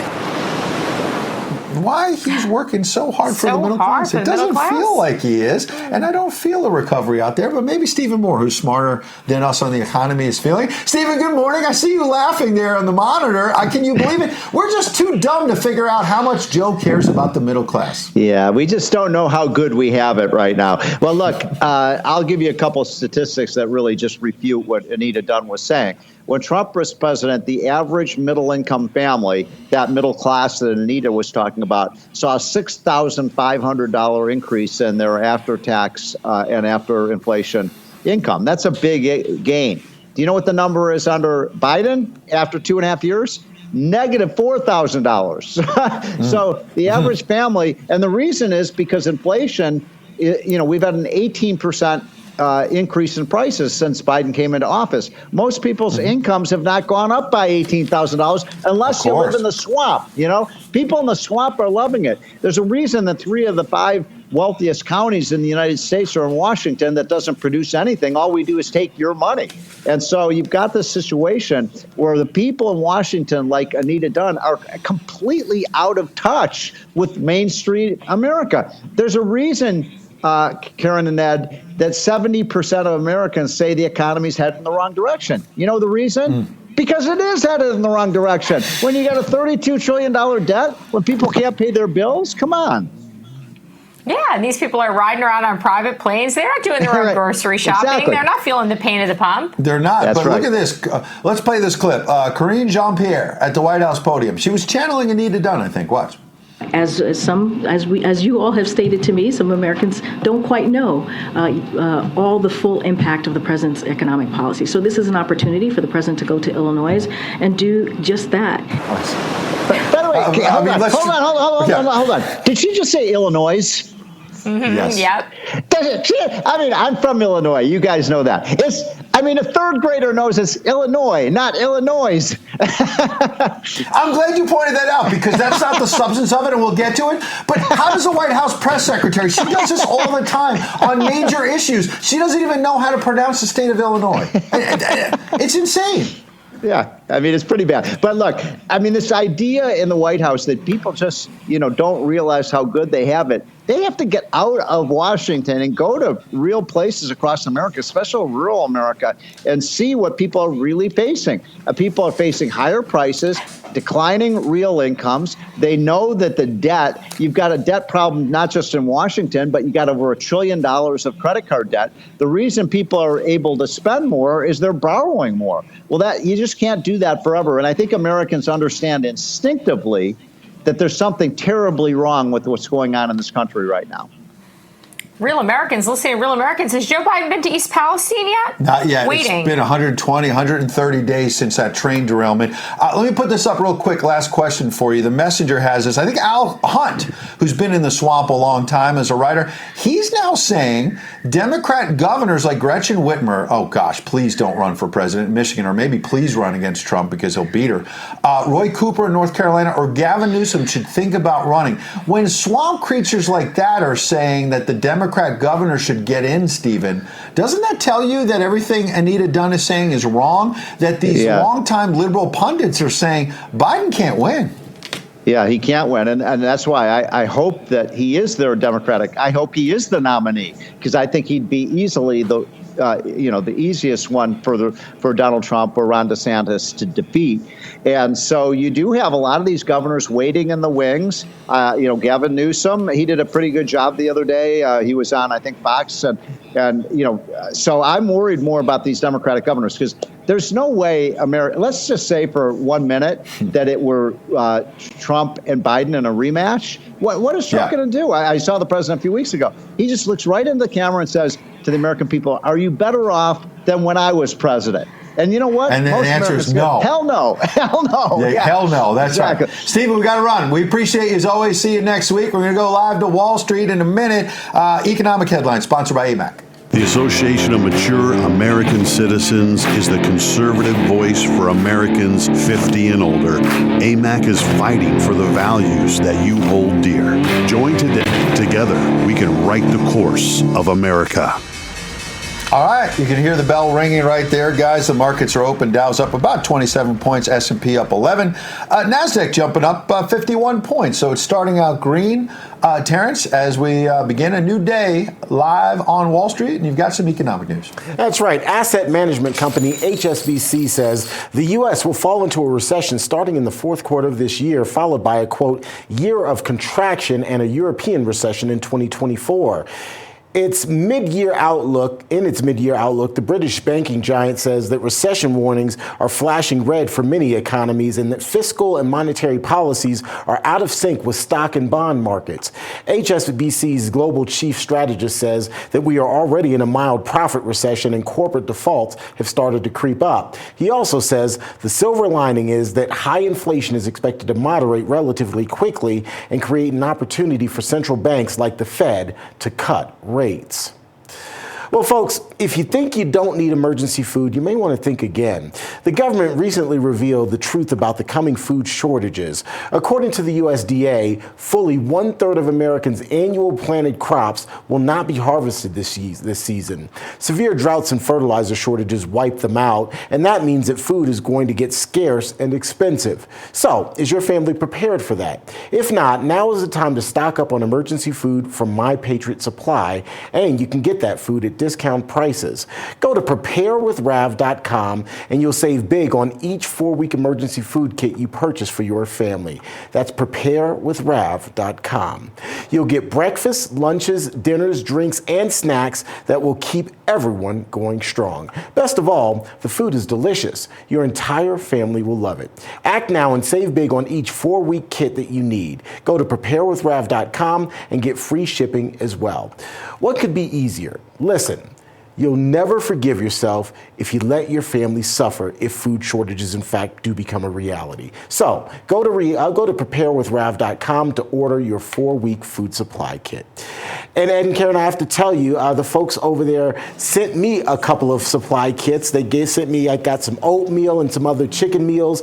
And so I'm still going over the instructions because it's not as easy as one might think. I thought initially you probably just add water and go for it. Yeah. But no, there's more to it. You have to pull some things out and boil it. And so it's a bit more complex, but I suspect that also means that's why it tastes so good. So have you tried it? I have not tried it yet. In fact, I've been trying to get my kids, they're here now. And I was like, girls, let's eat this. They were like, yeah, no. And I was like, come on, girls, let's try it. So, and they're pretty big. Like these are meal packages that feed the entire family. And I don't want to be the only one eating it. So I'm like, I don't want to waste it because I'm the only person eating it. So when somebody else in the family is willing to go with me, then we're going to go ahead and cook it. All right, we got to get them on board. I have a plan for you, Terrance. I think you should live on the edge a little bit. I think you should not tell your family what it is. Yeah. I think you should just basically serve it up, say, hey guys, I'm cooking dinner tonight, not tell anybody, and then basically make it, let them eat it, and then they're going to eat it, they're going to be like, wow, Dad, this was great, and then you can be like, guess what? Is that how it goes? They're going to say, wow, Dad. Okay. Yeah. That's an idea. I've got kids with discerning palates. Let me put it that way. So I'm not so sure that would go over quite as well. Well, but we it's could an put some idea. Red State barbecue on, and then we could be good to go. Have they tried? Maybe the bird rub. The Kentucky small batch. Are you okay with your daughter's underage having? I don't think there's very little bourbon in here, just a little taste. I think it's legal. But we could also get some non-alcoholic ones as well, and I'm sure it'll make the food taste even better. Yeah, it's funny you bring that up because yesterday I made some of the chicken wings that I was telling you about, and we put on some of the barbecue sauce with the apple cider vinegar, and they like that. Oh, there you go. All right, I love it. We will talk more about that. We'll take a quick break. In the meantime, I've been told that we can't have two Joeys, but we got two Joeys today. We have Joe Weber, who's going to give us a 60-second sunrise. You're going to have to explain to me this no two Joeys rule that he teaches young students. We'll tell you about that. Because we got Joe Hoft. He's got a brand new book, The Steal, Volume 3. The Steal Goes On, Election Fraud. We're calling it out right after this. Your middle finger to middle class. They've pissed off an already pissed off woman. 81 million votes my ass.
That's right. Go to mailmanmediamusic.com. We're going to have to get a link to Kari Lake's book as well. You can certainly get the song and download it there directly from us, or we'll take you to Apple and Amazon. Been all over the Billboard charts. Got a new song coming out with a new artist that we haven't worked with before this Friday. We'll reveal that when we're at Trump National Bedminster broadcasting live. Yay! It's going to be fun.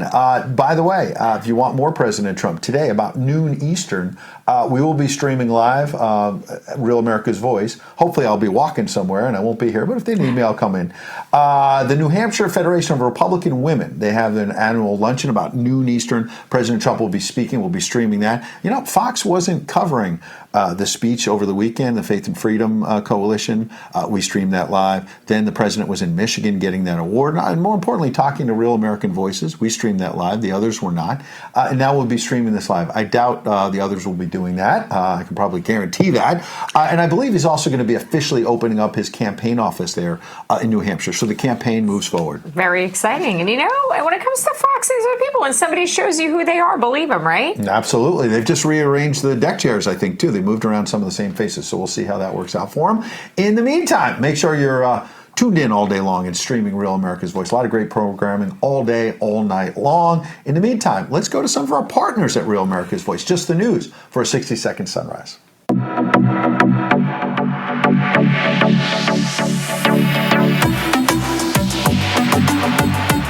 This is where we check in, as I mentioned, with Just the News, justthenews.com. There's Joe Weber reporting for duty. Good to see you. Good morning, Joe. Sounds like Morning Joe, but this is better kind of Morning Joe. This is no Much BS. better. This is the truth. I didn't mean to say Morning Joe. Testify, they say. There's several whistleblowers from the IRS, various witnesses that will say that Attorney General Merrick Garland lied under oath when he told Congress the DOJ was not interfering with this Hunter Biden case. These bribes that have exploded out there. And you're reporting this morning that talk of impeaching Joe Biden is getting serious now. What's going on Capitol Hill, sir? Yeah, I'm going to have to caution myself and not say there's a frenzy up there on the Hill for impeachment, but the House Republican agenda has been dominated by this in the past couple of weeks. And this really all started after former special counsel John Durham gave his testimony up on the Hill about how the FBI handled the Russia hoax, and then the FBI and the IRS whistleblowers talking about how the Hunter Biden probe was mishandled as well. And the matter got so intense last week, as I think you know, Congresswomen Lauren Boebert and Marjorie Taylor Greene actually bickered on the House floor about whose resolution was going to come first to impeach President Biden. So there's one more revolution most recently, and this was just in the last, say, 48 hours, where Lisa Stefanik, the House chairwoman, has introduced a resolution to expunge impeachments on President Trump. Marjorie Taylor Greene has them too. So we got full force up there, impeachment frenzy almost. I'd like them to see them impeach Mayorkas. That's been on the agenda, but they haven't pushed it. And now maybe wait on Mayorkas because it hasn't happened yet. Impeach Merrick Garland. How can this man be the Attorney General and lie to Congress about no interference on Hunter? How can you be the chief law enforcement officer? Serious question. We have a totally corrupted system, but at least it's a little forward movement here. Absolutely. Real quick, just a little bit of fun. So for people who don't remember, you've been a professor, a very distinguished professor, I think, at the University of Maryland, and you teach, among other principles, the idea you can't have two Joeys. We've got Joe Hoff coming up, so this is a rare example. We have two Joe. What is this two Joey thing? Remind me. Well, I would always tell my students that really, at least to think about it on the presidential debate stage, right? Everybody has to have a lane, and you can't really sort of have the same talking points as the next guy. So I always compare it to the Friends show where there can't be two Joeys, right? There's only can be one lovable goof, right? And there can only be one Rachel. Well, you know what? You're our lovable goof, and then we've got Joe Hoff, who can be a goof sometimes, too. But he's a great author, distinguished author. So we'll have him in a minute. Thanks for playing. Highly Joe Weber, seriously. Work. Thank you so much. Absolutely. And yours as well. JustTheNews.com. Follow all the scoops there. In the meantime, let's get to a segment we like to call 2024 is Getting Saucy.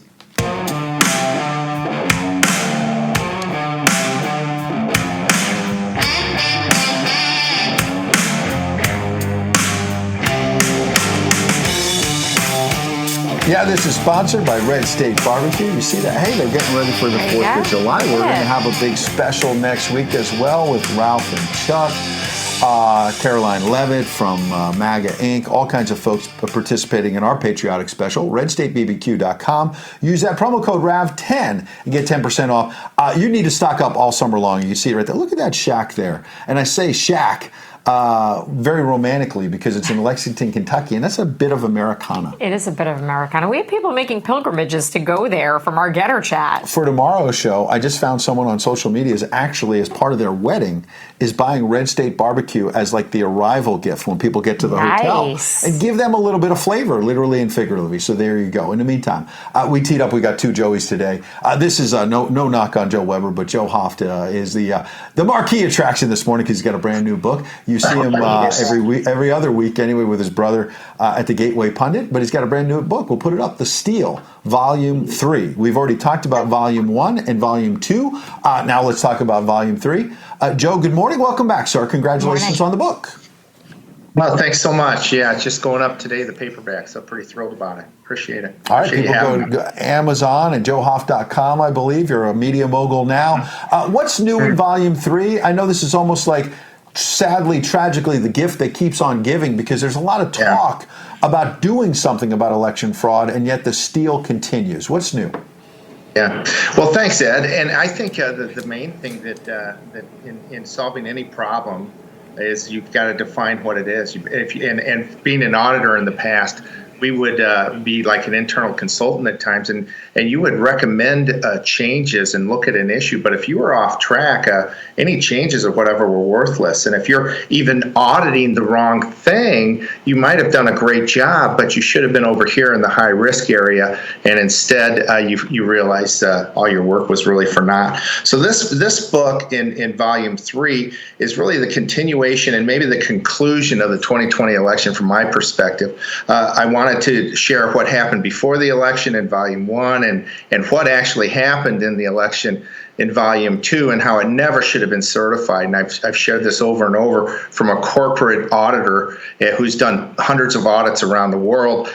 This election never should have been certified, and that's why it was stolen. When we were locked out of the rooms in Pennsylvania and they manufactured a couple million votes, 80% for Joe Biden, that's when it ended, and we never should have accepted those results.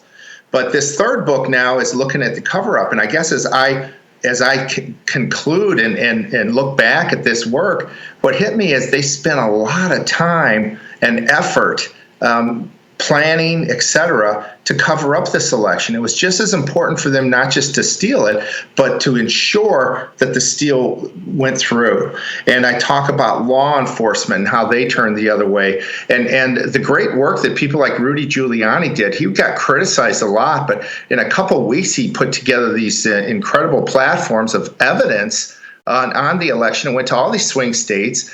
But for a couple Republicans in each state that wouldn't take the courageous and right option to overturn the election or to at least look at the results, he did a fantastic job. But it was not to happen because of these few individuals that were Republicans that didn't jump in. And Rudy has shared, but the nice thing that he did was he laid out all this evidence for history to look at how absolutely corrupt this election was.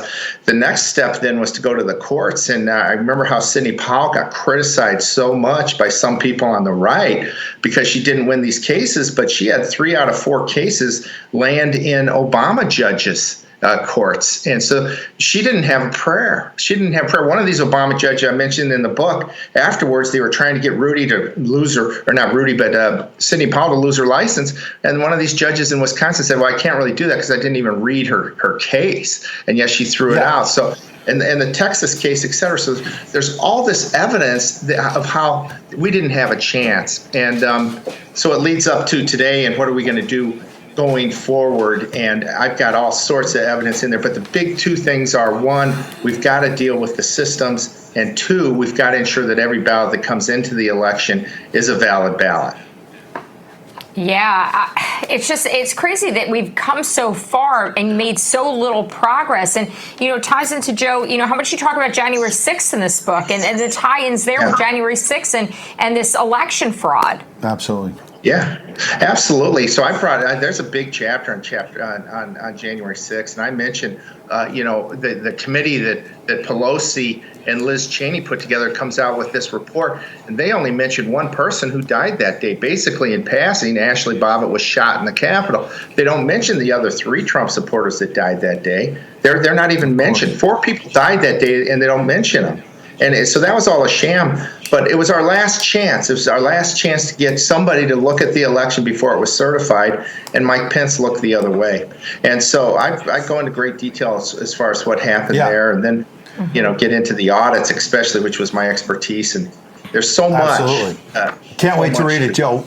Real quick, I want to jump in because we've been talking about how Kari Lake has a book out as well, and I know you focus on 2020 as well as 2022. If we could just put it up, Kari Lake posted this yesterday, an article proving now that there were, in fact, and she says, that report she's referring to shows there clearly were discrepancies found in the Arizona 2022 general election, which she's lost so far. She's still battling in court. And then I would push to the next one. The Maricopa County recorder is actually now suing her for defamation to try and stop her from speaking out. And we've heard Steve Bannon and others talk about this. This is lawfare, plain and simple. People who twist the law to try and sue others and stop them from speaking out. I've got less than a minute, but what are your thoughts about Kari Lake and her battle? Well, she clearly, that election was taken from her as well. We never seen anything like it. I mean, they took it to another level, but as long as they're getting away with it, that's what they're going to continue to do. We have to win the election outright before and not allow them to steal it in order to win the election. After the election, it's over with. Nobody's going to jump in and correct these major errors. So we've got to do that. But I think this recorder thing, I believe that's a local publication in Maricopa County. And it might be the same place that this lady was harassing her, going to her neighbors, asking questions about Kari Lake, et cetera. So it's appalling what's happening there. These guys aren't journalists, and we know, we don't have election officials, journalists, the media today, but we're still winning. 62% of Americans believe the 2020 election was rigged per poll from Rasmussen just a couple of weeks ago, and that number's going up. So we're winning. And an increasing number of Democrats in that poll agree with what you just said, and that's important. Check it out. Joe Hoft is the author. The Steal, Volume 3. You find it on Amazon or Joe Hoft, HOFT.com. Joe, appreciate you being here. We'll see you next week. Thanks, guys. Great seeing you. Great seeing you. Quick break. We're going to spill some tea. Artillery Tea Company, great patriotic company. We'll talk about them right after this. The groceries, I can't afford your gas. It's Biden inflation across the nation. 81 million votes my ass.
planet crazy. Laptop full of China, Karen. There's all kinds of crazy. We just heard from Joe Hoff.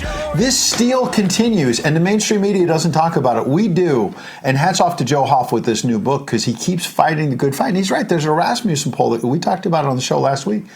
It's not just Republicans. It's not just Trump supporters. An increasing number of Democrats believe that there was stealing going on in 2020. Yeah, put down Hunter's crack pipe. There's stealing going on. Very well said. That's good. We should have you write a song. In the meantime, let's spill some tea.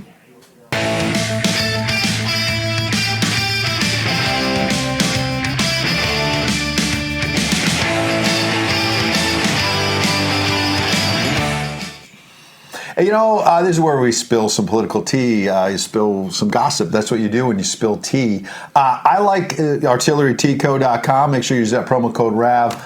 This is the chamomile we talk about that you like. I don't have the Gadsden Green here because I took it home. I was kind of greedy about it. Because you ran out and you had to take the one that we have in the studio? Well, I took the advice of Mike, their great CEO, and I've been brewing it and then putting ice on it. And it's pretty hot in Florida right now. And I find in the afternoon, the antioxidants in the green tea are good for your health, obviously, but also it's just very calming to me. There's still some caffeine in there. You still get a pep in the afternoon when I'm doing a walk and whatnot, but I'll walk around, put it in ice and carry it around.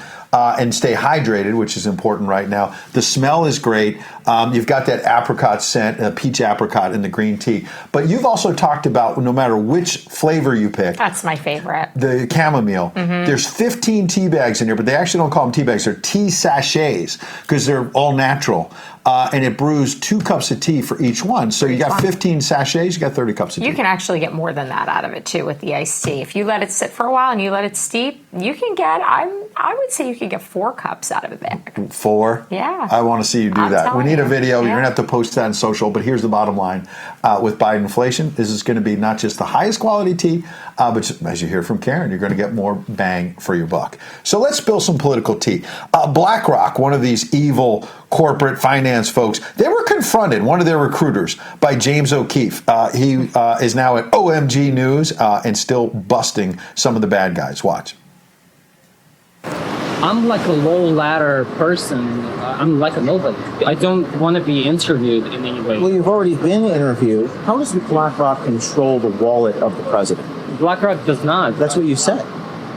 Those are your words that came out of your mouth. Sir, no, I did not say that. Yes, you did. Let me tell you, it's not who's the president. It's who's controlling the wallet. I'm a nobody. I'm a nobody. But you just said you didn't say the thing that you're on video saying. Yes, I did not say that BlackRock does this. Yes, you did. And who's that? The hedge funds, BlackRock, the banks. These guys run. I'm a nobody. The hedge funds and the banks, Karen, we run the world. That's what he was saying when I think he was on a date and he was trying to impress someone. Mm-hmm. And then when confronted by James O'Keefe, he's a nobody. Yeah, I don't have any control. He's a nobody. Or is he scared that he might get knocked off? Is that what it is? Or at least lose his job. Wrong thing? And it's interesting because what he was saying in the original video, as you saw, was not just that they run the world, but they run the president. It doesn't matter who's the president. They control the wallet of the president. The wallet of the president. You know somebody's holding it because he's not holding his own wallet. Well, Biden's not holding his own wallet, but who's putting the money in that wallet? We know China has. We know Ukraine has. And apparently BlackRock has as well. Let's bring in Terrance. Because Terrance, when you see that, it's always interesting. In the first video, when they don't know they were being recorded, they're like to talk about how BlackRock runs the world and runs this president. Then they're confronted saying, I'm a low-level guy. I have no power. Right. I think fear of the reality that this is now public probably has a little bit to do with that. Yeah, maybe. No doubt about it. Let's get to Sunny Side Up.